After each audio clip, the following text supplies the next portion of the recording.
श्री स्वामी समर्थ अवधूत चिंतन श्री गुरुदेव दत्त स्वामी कृपा या चॅनलमध्ये सर्वांचं खूप खूप मनापासून स्वागत। गणपती बाप्पा मोरया। वक्रतुंड महाकाय सूर्यकोटी समप्रभ निर्विघ्नं कुर्मे देव सर्व कायुष्ये सर्वदा। यावरूनच कळालं असेल आपण आपल्या व्हिडिओची सुरुवात गणपती बाप्पांच्या नावाने केली आहे, कारण 22 जानेवारी 2026 वार गुरुवार या दिवशी आहे माघी गणेश जयंती, म्हणजेच गणपती बाप्पांचा हा जन्मदिवस आणि हा खूप महत्त्वाचा दिवस आहे। या दिवशी केलेली सेवा, या दिवशी केलेली जी काही पूजा आहे ती अत्यंत पवित्र आणि फलदायी अशी मानली जाते। कारण आपण इतर वेळेस पण रोज पूजा वगैरे करताना आपल्या घरामध्ये असतातच ना, सगळ्या देवांच्या मूर्त्या असतात, कुलदैवताची मूर्ती असते, कुलदेवी असते। पण अशा विशेष तिथी असल्याच्या नंतर त्या दिवशी पूजा करणं हे अत्यंत पवित्र आणि फलदायी मानलं जातं। तर तसंच 2026 ची माघी गणेश जयंती म्हणजेच त्याला वरद चतुर्थी, तिलकुंद चतुर्थी किंवा विनायक चतुर्थी या नावाने सुद्धा ओळखलं जातं आणि ही चतुर्थी आहे गुरुवारी।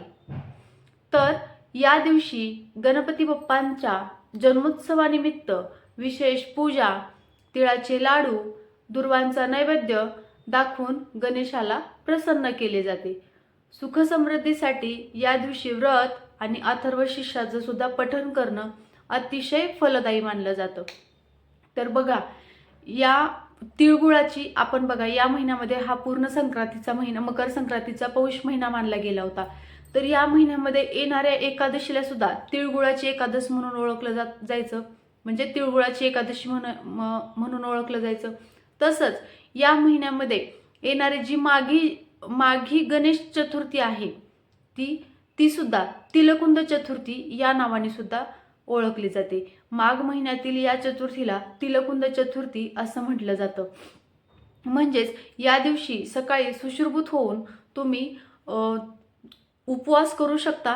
मग उपवासामध्ये फलाहार करू शकता किंवा तुम्ही शाबूची खिचडी किंवा भगर वगैरे खाऊन सुद्धा तुम्ही उपवास करू शकता।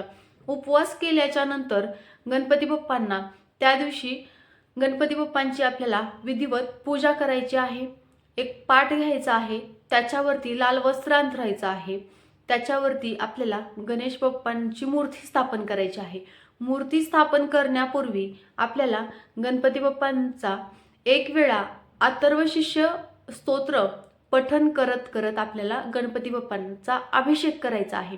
अभिषेक झाल्याच्या नंतर गणपती बाप्पांना स्वच्छ कपड्यांनी पुसून घेऊन त्या स्थानावरती त्यांना ठेवायचं आहे, म्हणजेच पाटावरती ठेवल्याच्या नंतर गणपती बाप्पांची आपल्याला विधिवत पूजा करायची आहे।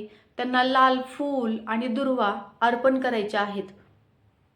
तुमच्याकडे गणपती बाप्पांची मूर्ती नसेल तर तुम्ही फोटो ठेवू शकता, फोटोचा अभिषेक करता येणार नाही, मग तुम्ही फक्त स्वच्छ कपड्यांनी अथर्वशीर्ष पठण करत करत सुद्धा स्वच्छ कपड्यांनी तो फोटो पुसून घेऊ शकता। सुपारी असेल तर तुम्ही त्याचाही अभिषेक करू शकता। फोटो नसेल, मूर्ती नसेल तर तुम्ही गणपती बाप्पांचं स्वरूप म्हणून तुम्ही सुपारीची सुद्धा पूजा करू शकता। हे त्या स्थानावरती गणपती बाप्पांना ठेवून दिल्याच्या नंतर त्यांना अष्टगंध, हळदी कुंकू अशी त्यांची विधिवत पूजा झाल्याच्या नंतर त्यांना लाल फूल अर्पण करायचं आहे। त्यांना परत नंतर दुर्वा अर्पण करायचे आहेत। मग तुम्ही 21 करा, 11 करा, दुर्वा अर्पण करायचे आहेत। दुर्वा अर्पण केल्याच्या नंतर तुम्हाला गुळ खोबऱ्याचा सुद्धा नैवेद्य दाखवायचा आहे आणि त्या दिवशी तिळापासून बनलेले पदार्थ, मग तिळगुळाचा लाडू असेल किंवा अशा, आता बघा ना आपण ते रेवड्या वगैरे म्हणतो ना, त्या तिळाच्या वगैरे असतात बघा, किंवा हे तिळगुळ सुद्धा तुम्ही गणपती बाप्पांना अर्पण करायचे आहेत। त्या दिवशी तिळगुळापासून बनवलेले सर्व पदार्थ आणि तिळगुळ सुद्धा गणपती बाप्पांना अर्पण करायचे आहेत।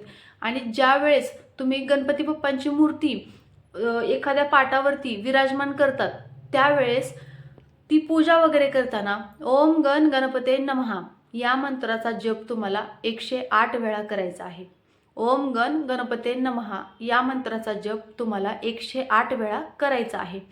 हे सगळं झाल्याच्या नंतर आता सेवा काय करायची, तर गणपती बाप्पांची आवडती सेवा गणपती अथर्वशीर्ष स्तोत्र हे तुम्ही 21 वेळा म्हणू शकता किंवा तुम्ही 11 वेळा सुद्धा म्हणू शकता, तुमची इच्छा. सेवेला खूप जास्त महत्त्व आहे, त्यामुळं सेवा करायला चुकायचं नाही. 21 वेळा म्हणा किंवा 11 वेळा गणपती अथर्वशीर्ष स्तोत्र म्हणा.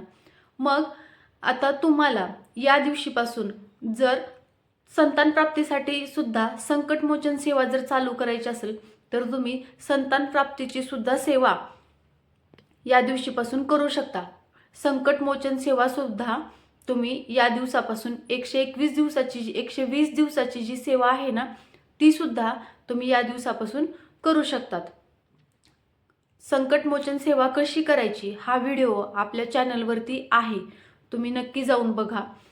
आणि परत नंतर या दिवसापासून ज्यांना काही संतान प्राप्तीच्या अडचणी आहेत, काही विवाहातील अडचणी आहेत, वैवाहिक जीवनातील अडचणी असतील किंवा काही नोकरीच्या अडचणी असतील, या दिवसापासून सुद्धा तुम्ही संकटमोचन सेवा किंवा गणपतीची अथर्वशीर्ष स्तोत्र ची 21 दिवसाची सेवा म्हणजे रोज 21 वेळा 21 दिवस तुम्ही गणपती अथर्वशीर्ष स्तोत्र सुद्धा पठण करू शकतात. ही सेवा 21 दिवस करायची आहे. आणि उद्याच्या गणेश जयंतीपासून म्हणजेच येणाऱ्या 22 जानेवारी 2026ला जी गणेश जयंती येणार आहे, या गणेश जयंतीपासून तुम्ही करू शकतात. या दिवशी तर बघा, ज्यांना अभ्यासामध्ये सुद्धा खूप काही अडचणी असतात, त्या दिवशी या विद्यार्थ्यांनी म्हणा किंवा ह्या व्यावसायिकांनी म्हणा, आपले जे काही व्यवसाय आहेत, ज्या ठिकाणी व्यवसाय आहेत त्या ठिकाणी गणपती बाप्पांची विधिवत पूजा वगैरे करून 108 वेळा ओम गण गणपते नमः या मंत्राचा जप करायचा आहे. आणि हा दिवस नवीन काम सुरू करण्यासाठी किंवा विद्यार्थी व्यापाऱ्यांसाठी अत्यंत शुभ मानला जातो, कारण या दिवशी गणेश तत्व पृथ्वीवर जास्त प्रमाणामध्ये येतात.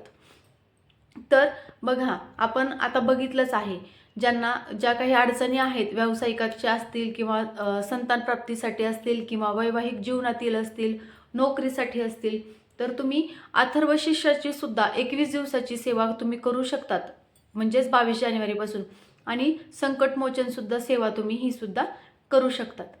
तर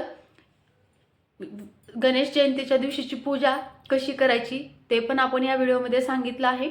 आणि सेवा कोणती करायची, तर ओम गण गणपते नमः पूजा झाल्याच्या नंतर हा 108 वेळा मंत्राचा जप करायचा आहे. आणि त्या दिवशी 21 वेळा अथर्वशीर्ष स्तोत्र पठण करायचं आहे. ज्यांना संकटमोचन सेवा चालू करायची आहे त्यांनी या दिवसापासून करू शकतात. तर व्हिडिओ आवडला असल्यास लाईक करा, शेअर करा, कमेंट करा आणि सबस्क्राईब करायला विसरू नका. तर सर्वांना श्री स्वामी समर्थ. आणि काही सांगताना चूक झाली असल्यास माफी असावी. श्री स्वामी समर्थ. गणपती बाप्पा मोरया. मंगल मूर्ती मोरया.